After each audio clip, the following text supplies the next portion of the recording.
less in grants for port and transit security, but getting more, $47 million more when all is said and done, through stimulus funds. So what gives? Joining me now to make sense of the math and the politics, Mark Thiessen, author and former speechwriter for President George W. Bush, and John Powers, CEO of the Truman National Security Project. All right, gentlemen, thanks so much for being here. Mark, where does the truth lie? Well, the truth lies is that they've cut the budget for Homeland Security in New York City at a time when Washington is spending money on virtually everything. A couple of weeks after they tried to blow up a car bomb in Times Square, they've cut 25% of the Homeland Security budget. Now, the left is trying to say, yes, but there's stimulus money going. Well, as Senator Schumer pointed out, one, the stimulus was last year, so we're talking about this year's budget, and two, the threat to New York has increased. We have had 2 attempted terrorist attacks on New York in the last several months. First was the disrupted plot where they were going to blow up, Najibullah Zazi was going to blow up the New York subway system, and now this most recent attempt on Times Square. So the threat is increasing and the budget's decreasing, and that's just plain irresponsible. John, the Democrats and the Republicans in New York seem to be upset, even though they seem to be admitting that there's a net gain of $47 million for security if you include those stimulus funds. They seem to be upset because, number one, as Mark points out, it was for 2009, and we need more on an ongoing basis. And number two, John, they don't want it linked to the stimulus funding. They want it as a separate standalone security budget allocation. Well, first of all, I've got to say, I understand why people are nervous and anxious when we talk about terrorism. You know, I was in the Army in 9/11, spent 15 months in Iraq as a captain in the 1st Armored Division. But as the administration has pointed out, they have given 24% more towards port and transit security. But in reality, you know, it doesn't matter where the check is coming. Is it coming from the checking account or the savings account? It's a bigger check that they're receiving in New York City. One of the challenges we face is they're not yet spending it.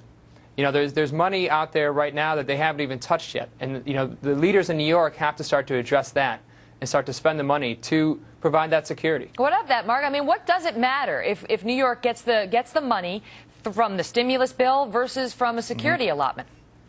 Well, first of all, I don't think that there is a net increase. And again, this isn't my analysis. Northwestern University just did a study. They said in 2005, under the Bush administration, 41% of all the Homeland Security funds went to New York City. Under Obama, that's dropped to just about 30%. So maybe overall spending is gone up, but New York City is getting less of it as a percentage of the overall spending.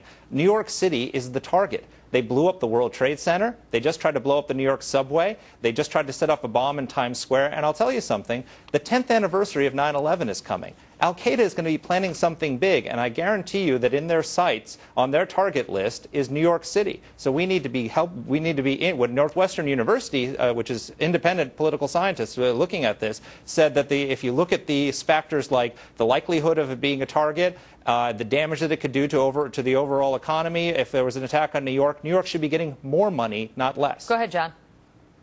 Well, first of all, I think the funding is there. They put $100 million through their stimulus bill, which unfortunately Republicans were against and they opposed.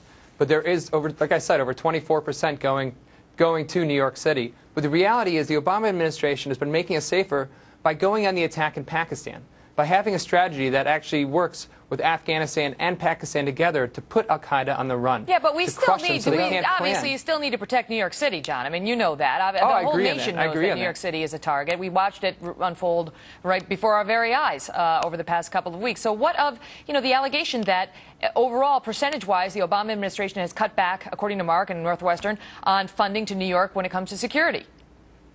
Well, first of all, I disagree with the numbers. I think in reality they have, when you look at it's over $47 million more, as the administration has pointed out, that's gone in for 2010.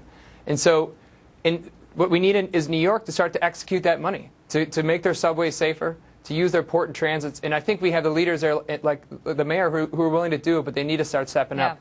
We should be really proud of the way the police reacted and for the Times Square situation. Yeah. You know, there was incredibly brave men on the streets and women that did the job correctly. We've just got to make sure that situation doesn't happen again. Well, and we know you're incredibly brave as well, and we thank you for your service. You know, for what it's worth, our brain room does say that New York's got some money in the coffers that does